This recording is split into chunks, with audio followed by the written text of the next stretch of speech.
I like that. You got to teach your kids. Teach your children. Teach your children. Your children well. Dennis, I hear you are free, like a free man this evening. I am every evening. So yes, the reports are true. Every evening from about 5:30 to 8:30, I'm free. Hey, I mean, it's just another word for nothing left to lose, right? Right. So, yeah. Sometimes I'd like to just flag a diesel down and just get out of town, but I don't know. Yeah, with your red bandana and whatever. I've got a blue one. I switched to blue. I don't know why. Hey, we were just talking about the hanky code, so I don't know what that means. Not exactly what you're up to. I don't know. That's bad. That's something I didn't really want to know about. So what I've kept up with the series. I've got a report. What series are we referring to? I guess you haven't. You have a series of series. Yes, Wakefield was one. Yes, I've still been unable to. I've acquired like episode 3 and 4, but I can't get episode 1 yet. Oh, then why? You cannot start. Of course, yeah, you can't jump in. So right. That is on my homework, and that is actively being pursued. And Succession? Succession, I do now have access to. As you may recall, I had a fight with HBO, and they were mean to me, but now I have HBO back. And I could watch Succession, but I don't have any fucking time. You don't need to swear about it. I'm angry about it. You're young and virile and active in the real world. Yes. Have you been playing any music lately with your new electric guitar? All right. So this gets into my first story I wanted to talk to you about. Is we recently cleaned out our storage closet. In Spanish, it's called a trastero, which means a place to put trastos, which means junk, like your junk room. And it was in a bad state, and I threw away a whole bunch of. I had an ADSL modem for connecting to the internet in the UK that I used. Because in the UK, I don't know if. I haven't been there since I left 16, 17 years ago, but they have different telephone plugs. It's not the RJ16 or whatever, the sort of plug that you know about that you use the same. It's similar for your Ethernet, for example, the little thing with the little lever. They have had a totally different thing. And anyway, for some reason I was like, yeah, we'll put this in a box and save it. And so I threw away a whole bunch of stuff and some old point and shoot Canon, like power shot, the little compact cameras that were amazing back in the day. The particular one that I'm remembering had this amazing feature. This was when they could already take video. Of course, it was like really shitty quality video, but this one had this amazing feature where you could start recording a video 5 seconds ago. So you're moving the camera without pressing record yet. And you're watching a skateboarder, or in my case, a bullfighter doing stuff, and then something amazing happens, and then you press the button, and it is keeping this looping buffer of video so that it can start recording 5 seconds ago. And that was in the old day, the stuff that you found? That was in stuff from 12 years ago. And so what'd you do with it? I threw it away. There's no use for that device anymore. So let me ask you this. And is it not, as it is here, let me describe this first. Context is that when I've got something that I don't want anymore that has some value to it, I put it out on the road and I have a sign that says free. And sometimes within a minute or sometimes within an hour, the stuff is gone 100% of the time. I don't put junk out there. I put stuff out there. Does that not happen in Spain, in your town? There are places where you can donate things, and that's where we put toys and children's clothes that could still be of value to some child. But it's for an old piece of technology that's like just to charge it, there's a special battery charger to charge that particular shape of battery, and then there's the type of card that it took that it's hard to find a reader of one of those cards now. It would have not been of any value to anyone. Some poor destitute person is not looking for a digital camera from 12 years ago, which needs recharging. Where you need to buy a new battery that's hard to find because they don't manufacture those anymore. So anywho, but that was an amazing feature that I loved. And like now we're all carrying 4K video cameras in our pockets at all times. Yeah. And however, that particular feature I've never seen in any other device or app. The idea of I want to start a video 5 seconds ago. Yeah. Because I want to see the run up to this spill like, where the right. skateboarder falls down or whatever. So that is a potential app idea for anyone out there listening. But where was I going with this? Guitars. And in the trastero, the junk room, we discovered, I knew it was there, but we pulled out my third guitar. I have an acoustic, an electric, and I also have a classical guitar with like nylon strings and stuff that I bought long time ago when I thought, I could maybe take guitar lessons and learn how to play classical music and Beethoven and stuff. But it's fun to play with. It's very different. The strings are further apart. The fretboard is wider. It's a different feel to the whole instrument. But so I pulled that out. It was in its case, and I opened up the case, and something that I had forgotten from, 8 years ago, one of the strings was broken. Oh, so easy to fix. So I went about trying to restring my guitar. So I went to Amazon and I said, "Hey, send me some classical guitar nylon strings," and they did. And then I went to YouTube and I said, as you do when you have anything that you need to know how to do, I almost went down to, there's a guy that in my neighborhood that teaches music and guitar and stuff, and he would have been able to string my guitar, but I said, fuck it, I'm going to learn how to do this, because I had not strung this guitar. I was using the original strings from 20 years ago, which lets you know how often I play it. And so I found this video, very useful video, and they explained how to do it, and I started doing it. There's this interesting knotting, because you have to, with acoustic guitars, and I think with electric guitars, although I haven't strung one yet, the strings come with this little metal knob on the end that holds itself in place. But with the nylon strings, it's just a string, and you have to knot it. Yeah. And there are 1,000 knots in the world, and this was one that I wasn't sure about. And so I watched this video, and it was interesting. And I managed to do the high E string just fine, just to knot all of the strings down at the bridge, and then up at the head where you twist them tight. I got the E string done, and this particular video advised tying the knot and then cutting it and then twisting to tighten it. And so when I got to the B string, the second highest, I tied it and I cut it, and then my knot came untied. And that was bad because now I didn't have enough string to tie it again. And I spent about 45 minutes with I stole my wife's tweezers. And tried to get the darn thing untied. Tried to tie it again, but with very little slack, and I failed. And so the next day I went to Amazon and I was like, repeat my order, please. I'd like some more of these. But after I did that, I went to my guitar case and I opened up the little pocket there, and I had a pack of strings that I had bought 20 fucking years ago. When I bought the guitar, I bought an extra set of strings. So I had strings to try again. And this time I did it, and it worked.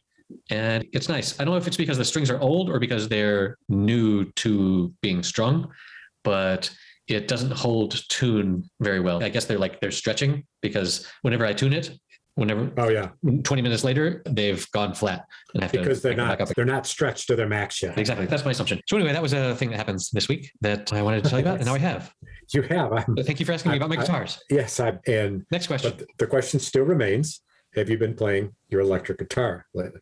A little bit, but it's when I have been watching television in the evenings after the kids are in bed, I will get the electric, and without plugging it in, I will play around with it while I'm watching a TV show or something. Right. But at this point, it's maintaining calluses and ability, which is minimal. But we're trying to lose the least that we can. We have a musical event coming up that's noteworthy. The Out of Favor Boys, Kalamazoo's oldest and finest blues band, is hosting a party down at Old Dog Saloon Thanksgiving Eve. And Thanksgiving Eve was always the day that me and my brothers would go out and party hardy, because we'd all show up at home for one of our couple annual trips home to the homestead to see Ma and Pa.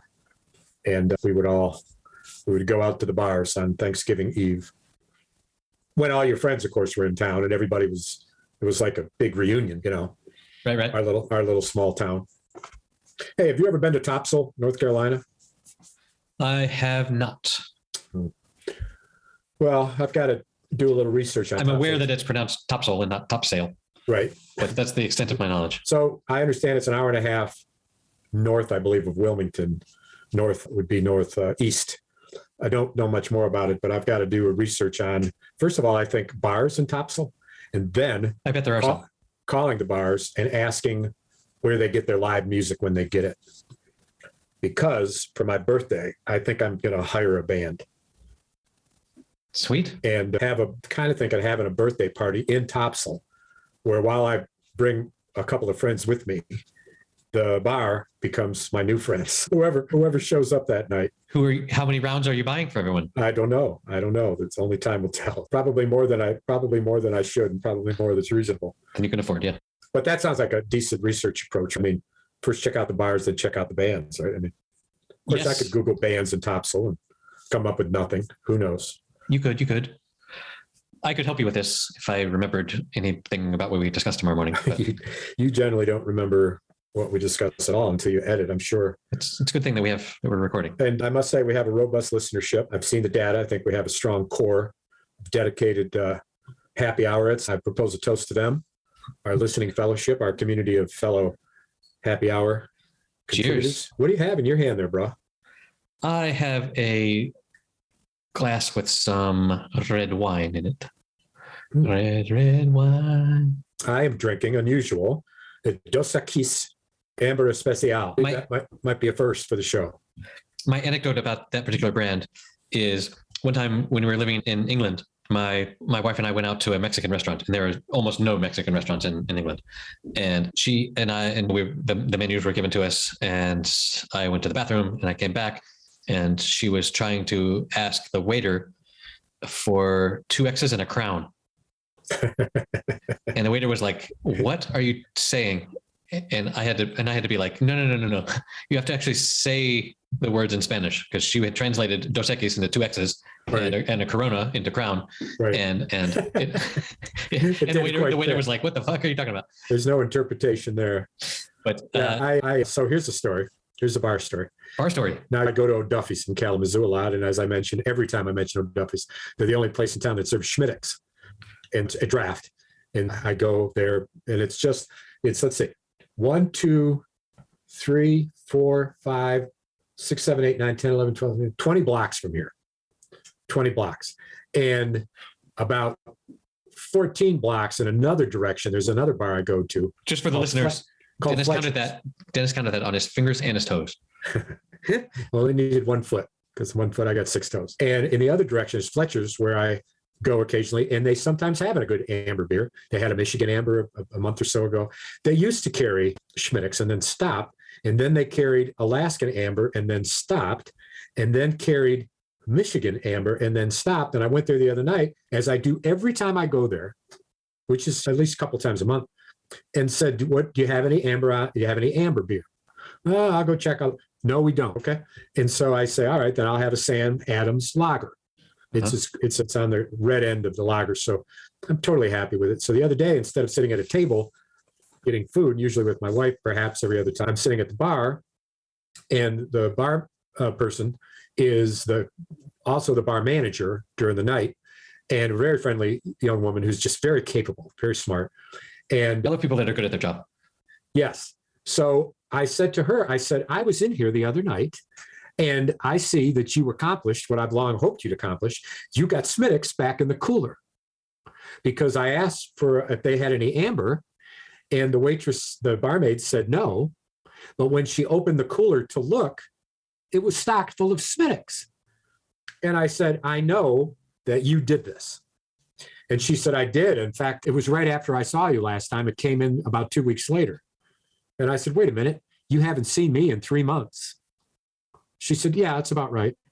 And I said, "So let me tell you something. I've been coming in here a couple times a month for 3 months, asking for an amber beer.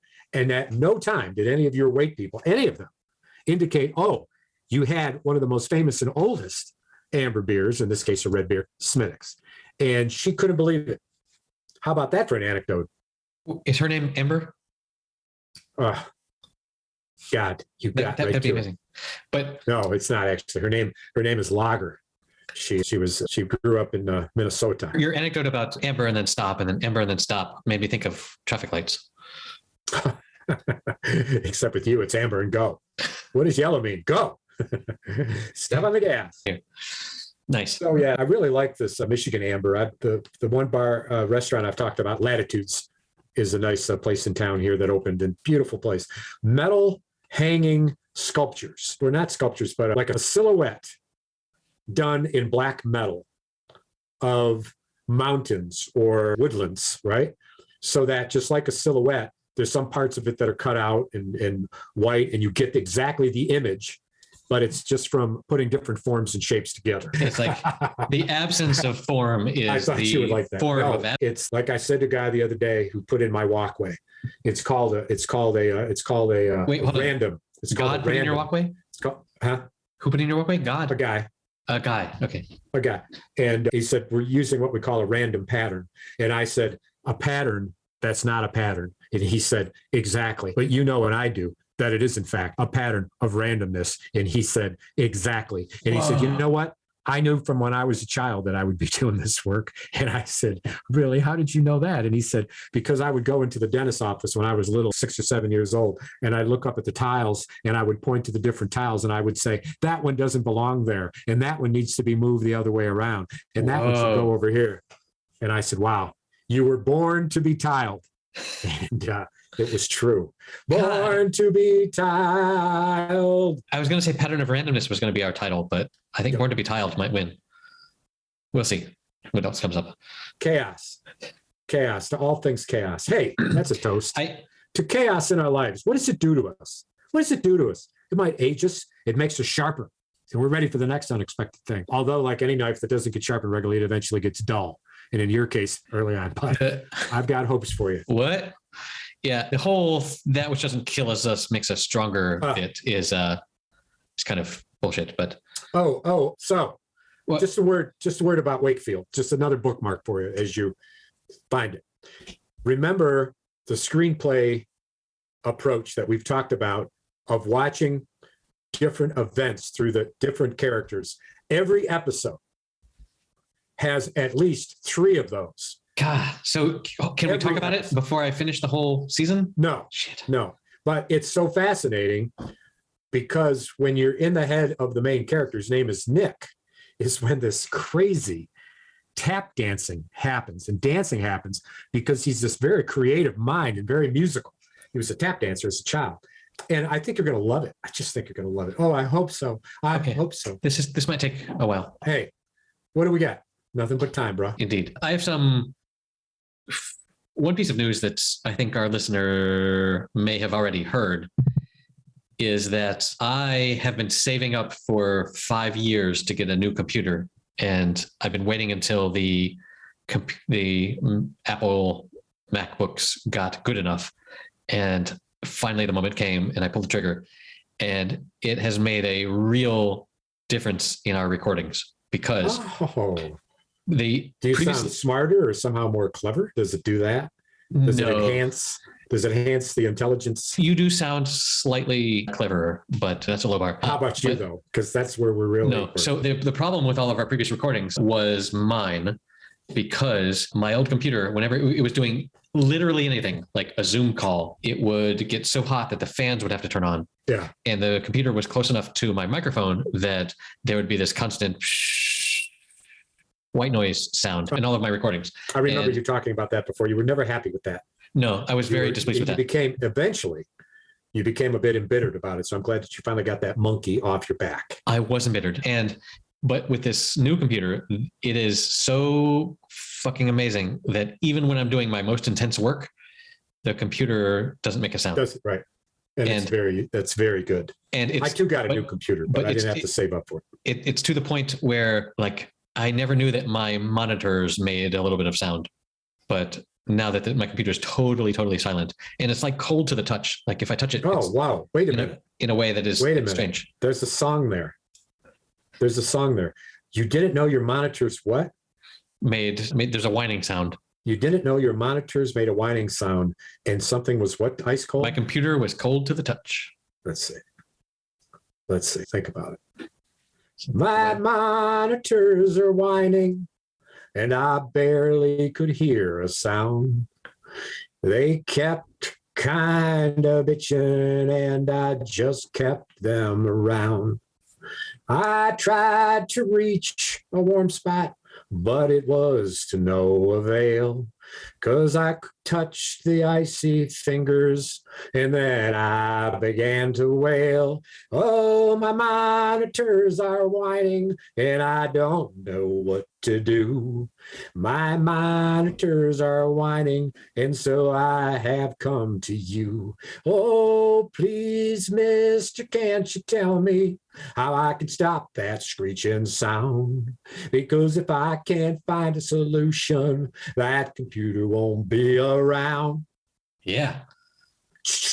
You went super John Prine there for a while. Interesting you should say that. I've been meaning to open up a John Prine live album that's been coming across my feed and haven't had the time. It's so funny when you're semi-retired and you're so busy that you don't have time to do stuff. I know, right? Hey, so I went fishing again. TV. I got a story. John Prine was a COVID victim. Rest in peace. He wasn't well for years. Then a pandemic comes around and knocks you out.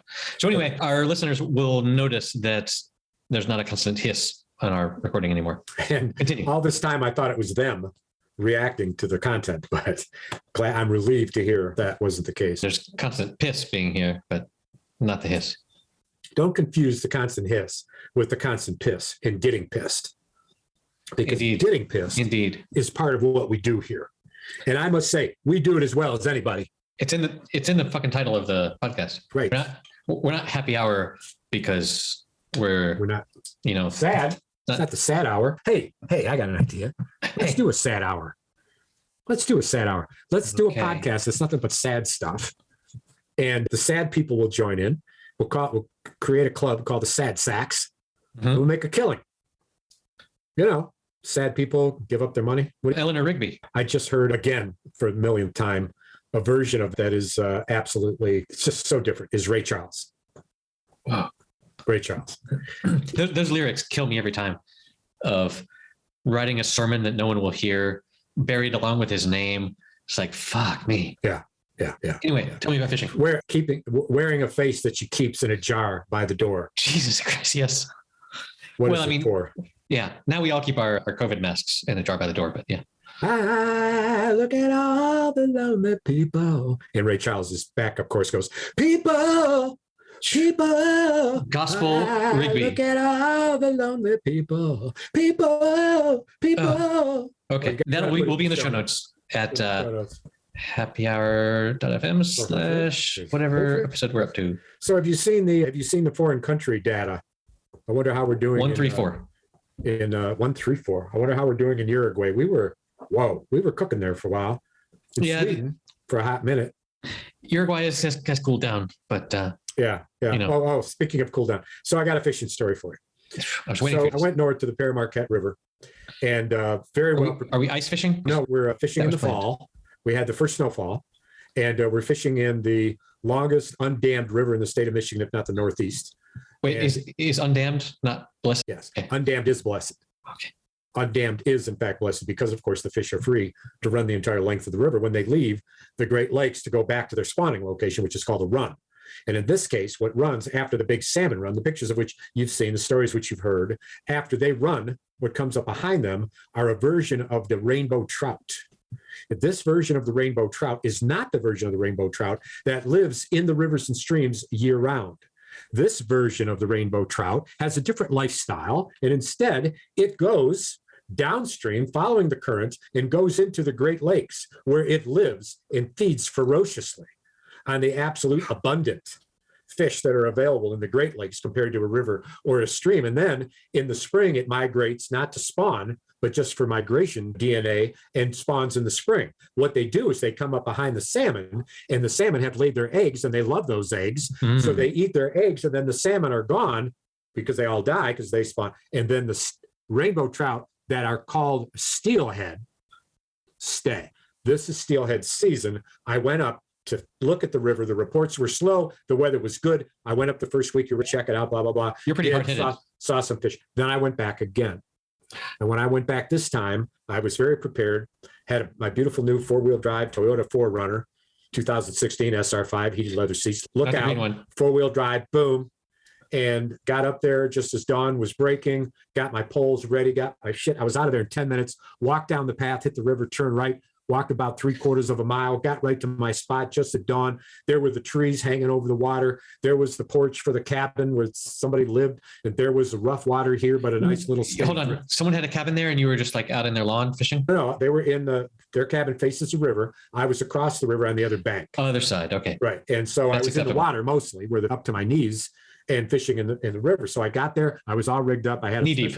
knee deep, so to speak. I had a fly called White Death tied on to a Oh, egg. shit. It looked like a salmon egg. I tied one hook to the other hook and let it drop about 18 inches. And I went and I said, oh God, here I am. It's a beautiful time. The stream is beautiful. It had snowed the night before. Water was cold. Water was higher. The fish had come up the river from the lake because there was more water. I was all excited. I tossed my line in the water. And like I've told you, the first one is just to make sure I got the distance, and it's never quite right. So I pulled it right in. I threw it again, and it didn't quite go far enough under the tree where I wanted it to. So I did what I call what is called a roll cast, and spun it. It went right where it was supposed to, went under the tree, and a fish jumped on it, a steelhead. Bam, bam, bam.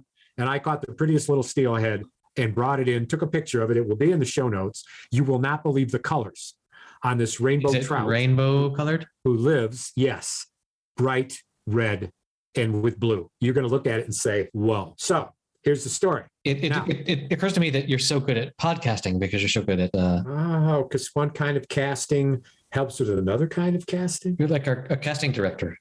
Oh, I do direct the cast. So story goes on. I'm sorry. I pulled the fly right out of the fish's mouth where he had grabbed it. That's Let what it the does. fish run away. He screamed away. He was so fast, and drifted again under the tree. One time, two times. On the third time, caught another fish. This one twice as big as the first one. The fish jumped out of the water and moved 3 feet down the river, never touching the water, flapping in the air, head and tail, doing what we It call flew down the river. water dancing, fin dancing, tail dancing on the water. And while it was in the air, the fly went loose and the fish got away. And I said out loud to just me in the darkness, it's going to be a good day. 15 minutes goes by, 6 or 7 unsuccessful drifts. I move downstream a bit, go to another place. And what do I see? In the same spot I saw before, I see a nice sized steelhead. This one is probably 20 inches long. I drift in front of it. I drift in front of it. I drift in front of it. I drift in front of it. I think it might be interested. I pull the hook. I hook him. He too dances on the water and is gone in a split second. For the next 6 hours, I never saw or caught another fish. Wow. That was all in the first 30 minutes. But that's not the story. Hold on. Story. That's not the story. Save the story. I have questions. So the joy that you get from this is the dopamine hit of catching a fish, but then you immediately release it. It's very ephemeral. It's, hey, I got it. Okay. No, it's, first of all, the words are important. It's not catching a fish, it's hooking a fish. I apologize. Yes. And what you do with the fish is you play the fish. And if you're lucky, after you play the fish, you catch the fish. So one way to describe So what you have described so far is hooking the fish, and the ones that danced were playing, yes, but none were caught. one was caught, the first one. The first one, because you had it in your hand and you took a photo of it, and then you Yeah. said, "Get out of Right. here." So the way that you say that is I was 1 for 3, 1 caught per 3 hooked. And a question may come, well, of the ones hooked, did they all play? Because let's say one of my brothers would say that, let's say you're drifting down the stream and you pull the hook, because when your hook is drifting, this is something to wrap your head around. When your hook is drifting, there's only 2 reasons it's going to stop drifting down the river. They're both related. It gets to caught the on same- something, or it gets a fish. Right. It stops for a reason, in other words. So a good fisherman will act as if every very small change in the iteration of the flow of the hook is enough to set the hook. Mhm. That's why fishermen that I've tried to emulate, and I've been successful to set my brothers have, is we can catch, sometimes we'll be on a river. My brother, younger brother and I, Mike, were in a river, and we were amongst 14 to 15 fishermen that were all within sight of us in a bend of the river that you could fish on either side of the river at a place called Taneycomo in Kansas. And it flows from Lake Taneycomo, which is a 200-foot deep lake, that at the bottom of the lake, the dam that holds it up, at the very bottom of that dam, at the bottom of the lake, there's a chute that pours crystal clear, ice cold water into the Taneycomo River. Oh, shoot. And when the horn blows and you're fishing, you have less than 3 minutes to get out of there because they've opened the gates. I got caught once, and the water was so fast, and I was standing on gravel. My feet were out from under me. I ended up almost close to panic and got out by the grace of God. I would have been swept down there because I ignored that goddamn siren. I was catching fish every cast. Okay, so my question is, what about this activity do you find enjoyable? Is it the random reward of sometimes a fish is there and you get a bunch in a row, and then there are 6 hours where you don't? Or what about it is it that makes you want to go back? There's one way to start it, and that is to say I enjoy the pursuit. And the pursuit includes other things that I enjoy. I enjoy walking in the woods. I enjoy the sight, the smell, and the sound of the river. Sure, being outside. I enjoy being in the river. I enjoy the silence, figuring out where to cross the river, where to fish. There's a bit of a science to it. I enjoy researching, reading about it. I enjoy exploring. I enjoy looking at the current, the depth of the water, and determining whether or not the setup I have will work. Do I need more weight, less weight to bounce on the bottom? Do I need a longer leader, a shorter leader? I like the tension of really knowing that I'm in a place where there should be fish and discovering where there is fish. And if that's the only thing that I do all day long because I don't catch any fish, I walk away saying, that was fun. I wish I would have caught a fish, but that was fun.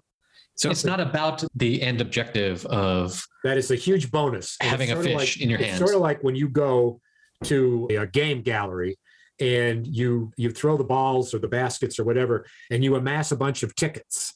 And when you amass a bunch of tickets, you don't get the grand prize. You don't get the teddy bear that can barely fit in your car. You get a sizable bunny that is the pride of any child. But you're going to get it. That's what this is. There's all these rewards. And then when you catch a fish or bring one in, and then, mind you, is it a little fish or a bigger fish? Is it a prize fish? There's all sorts of things. Here's another big question. How long did it play? A fish, a bump on and off, is that a play? One of my brothers wouldn't count that. He said, no, I didn't hook him up. He bumped it. He was on and off.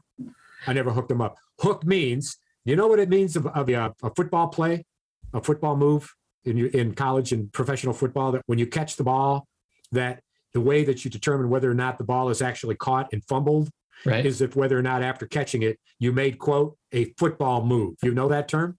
No. You know what a football move would be? I mean, my guess, if you ask me to define what a catch means or not, is whether or not it looked like you had control of where the ball was going.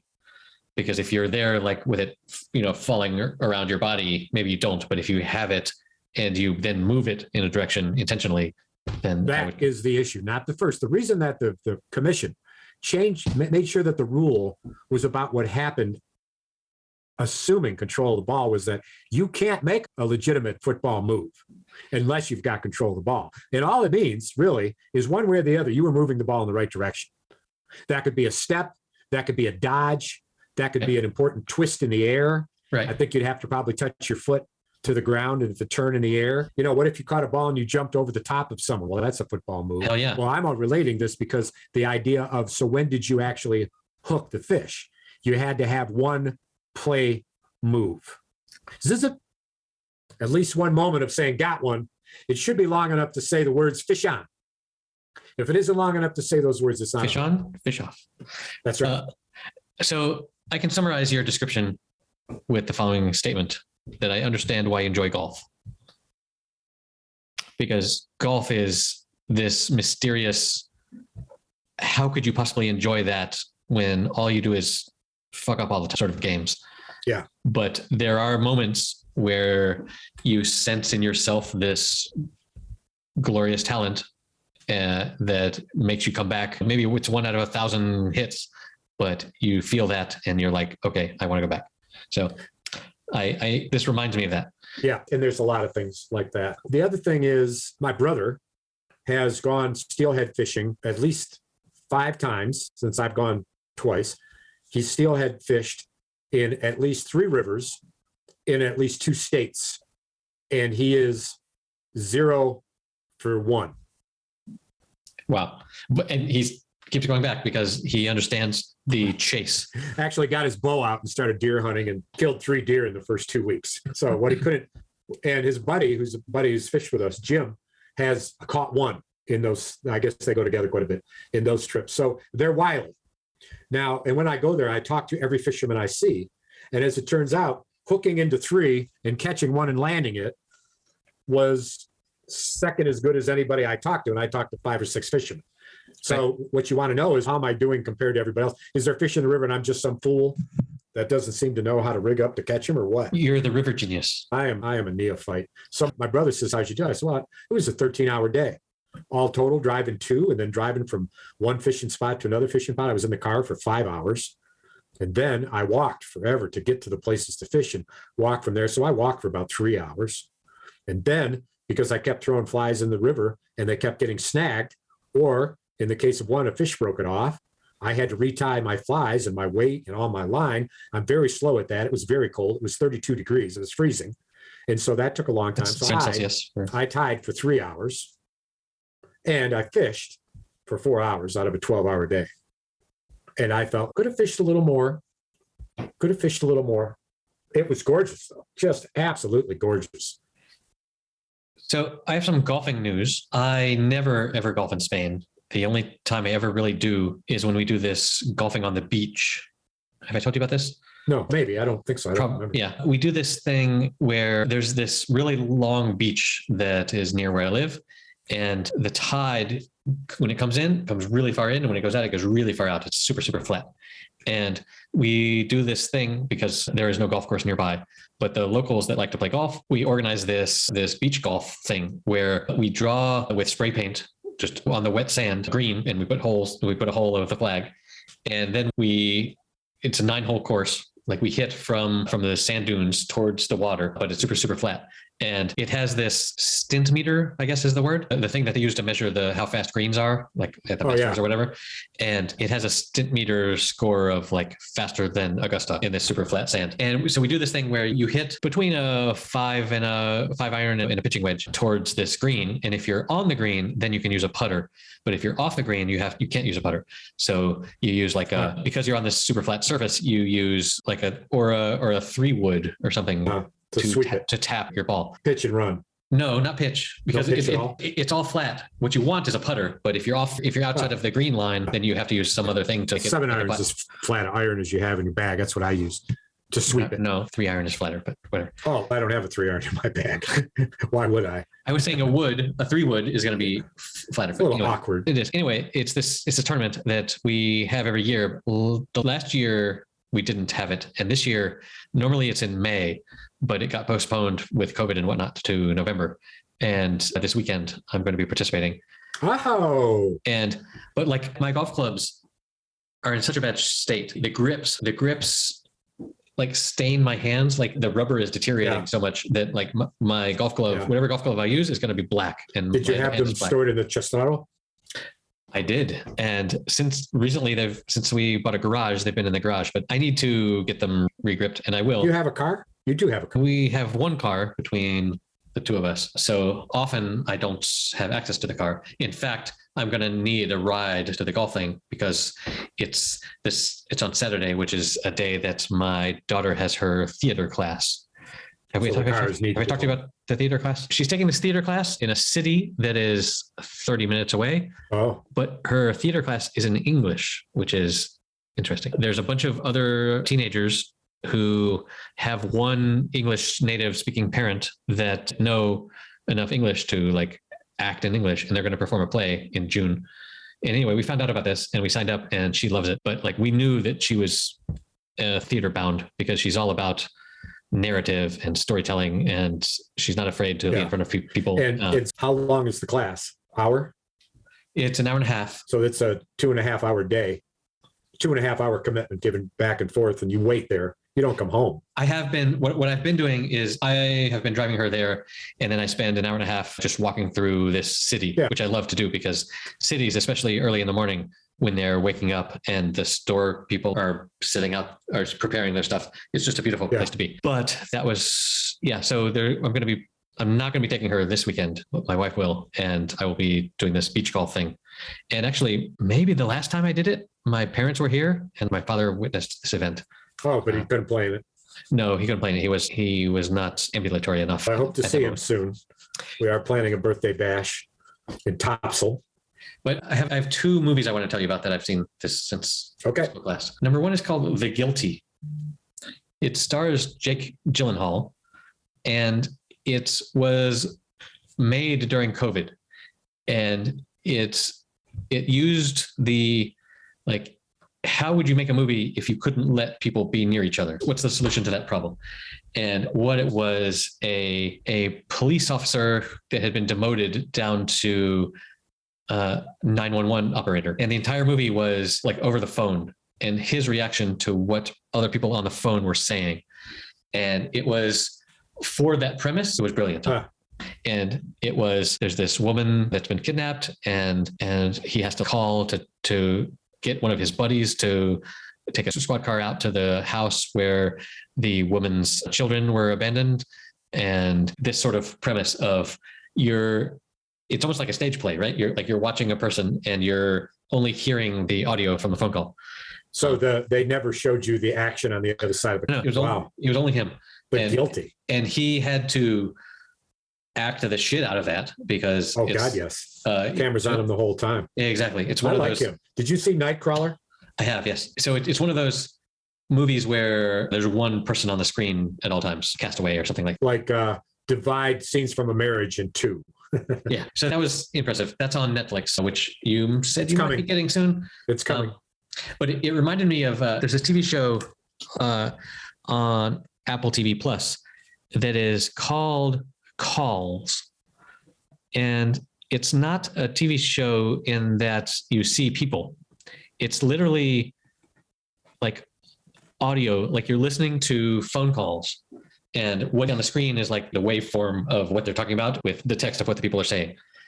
And it is like that genre, you think, oh, I'm listening. It's basically a radio play, right? Like back in the day, they used to do all sorts of theater on the radio, but it's super intense. Like the first episode is people calling each other. There's this boyfriend and girlfriend that one lives in Los Angeles and the other in New York City, and they're calling each other, and then spooky shit starts to happen. And there's like this monster that like looks like I'm talking to you from Spain and you're in Michigan, and this person knocks on my door and it looks just like you.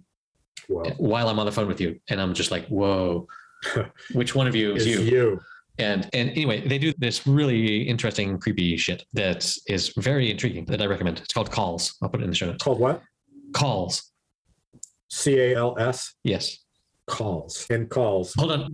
Calls was a subnote of guilty. The others, I watched a really stupid movie over the weekend, and it turns out it was the most watched movie on release day that Netflix has ever had. And I started watching it with my wife because we were bored. And then we realized, wait, our 8-year-old should watch this too, because it's that stupid. It's a movie called Red Notice.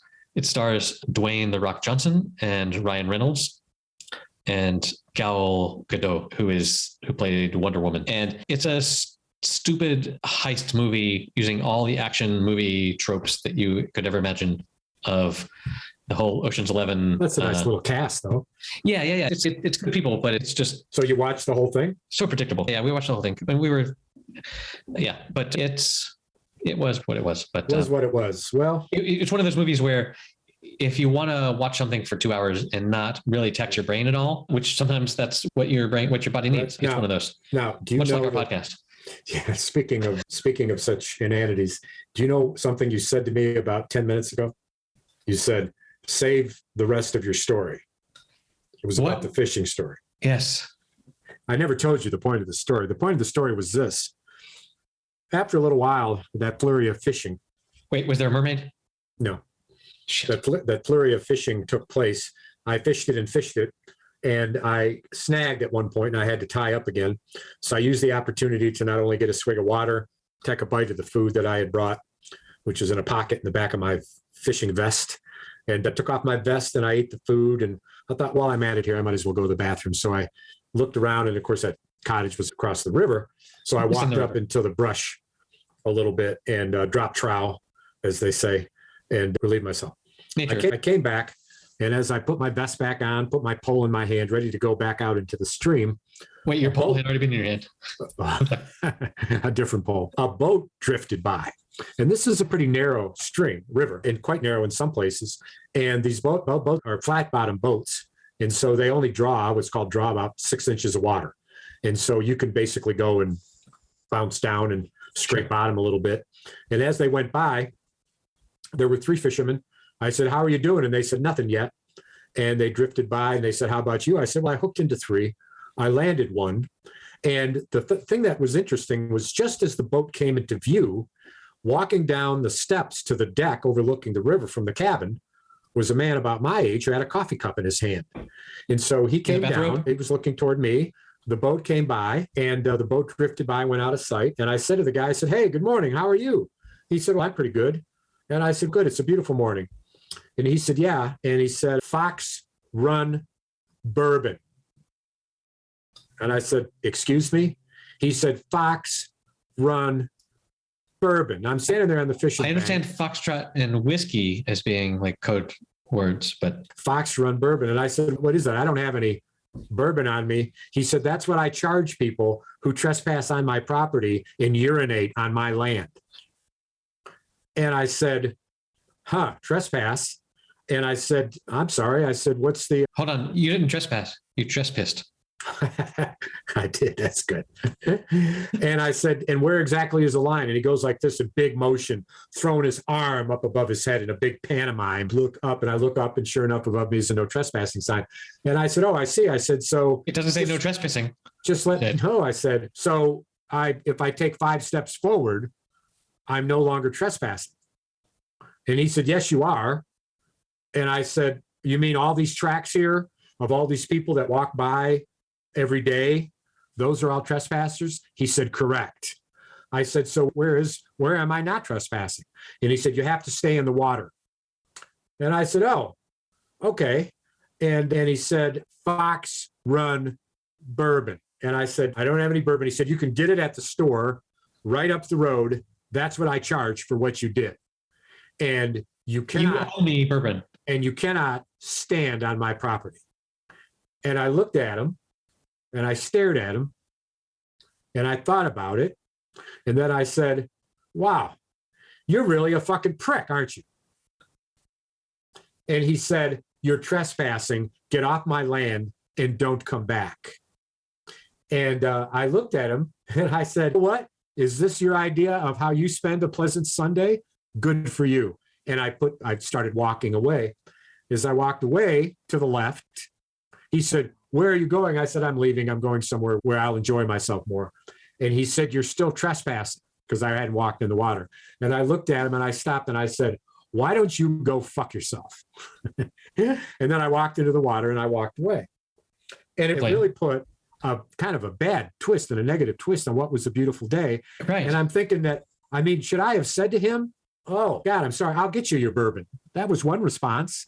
And would that have made him be like, "Okay, fine, piss away on my lawn," I don't know. or whatever? I don't know. So, But there's a lot of people who, unlike me, they throw litter. They might, who knows? right. Can't speak about other fishermen. There's all these people listening to this right now that aren't going to patreon.com/happy hour to give us our fox piss bourbon or whatever it was. What was the movie where the guy mispronounced the word bourbon and said Bergen? There was a movie I used to quote when I was in high school. That was a long time ago. Our time has come to an end. My belly calls. I'm hungry as a hoot owl. Hoot owls are just ferocious eaters. As everyone knows. As everyone should No need know. to explain. Yes. Even if, well, hoot, hoot. My little birdie is calling. Hoot, hoot, hoot. Indeed. My little birdie is calling. Good evening, Dennis. It's nice to say goodbye Good for once. evening. What's that? Say what? It's nice to say goodbye for once. Okay. Erik, I want to wish you a fond... Indeed. Okay, that does it for episode number 134. You can find the show notes at happyhour.fm/134, which include a link to Ray Charles singing Eleanor Rigby, as well as the TV shows that I talked about, and a photo of Dennis's rainbow trout fish. And you can support us at patreon.com/happyhour. See you next week.